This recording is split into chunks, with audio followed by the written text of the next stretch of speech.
üstə qoydu başın, yumdu gözlərin yatdı harir, bəstər içində qabaq sayağında, belə birinci yatıb əsbərin qucağında.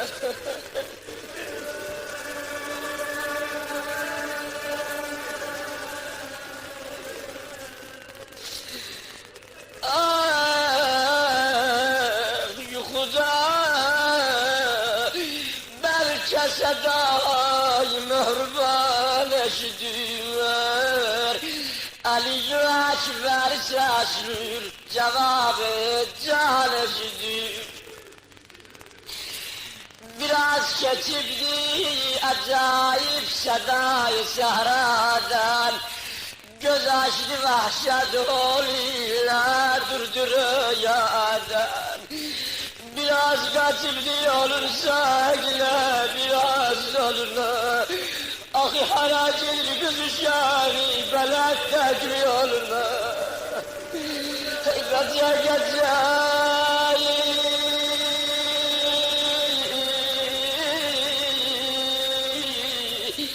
Allah balalar yaman güne koymasın, Allah balalar aziz eylesin inşallah.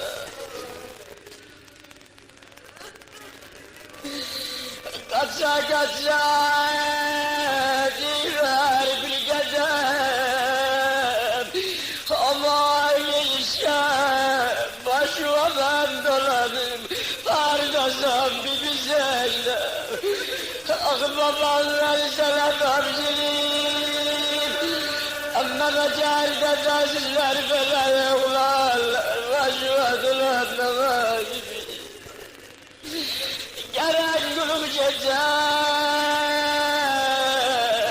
çöllerde kalmışam tez gel, dolu bir acıma korku saralmışam tez gel.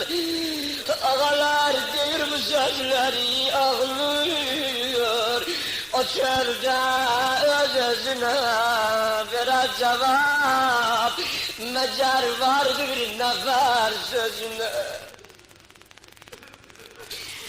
Cedü teveccühle kafile suragine, teveccüh alemi bir ses gelir kulağine. Gam ehlinin gamının üstüne gam tesellisidir, kulak veren de cürbat ayağının sesidir. Bakıp gören celalatlılar hayale gelir, bakan da gördü bir yerde taziyane gelir. Ağalar odur gören kimi yarışı müdürdü titremece.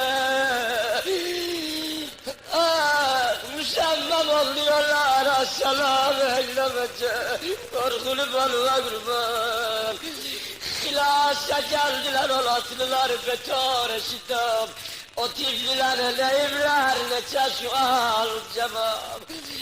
Dediler gel bizim oğlum biter kimize sevar, dedim al bu bir emridir mele diş var. Akın meleşberin bacısı siz ikizden namerem, oradalar ben sizinle bir adamım, aman aman. Menzurum bulacak gelmez Ahmet'in tamam.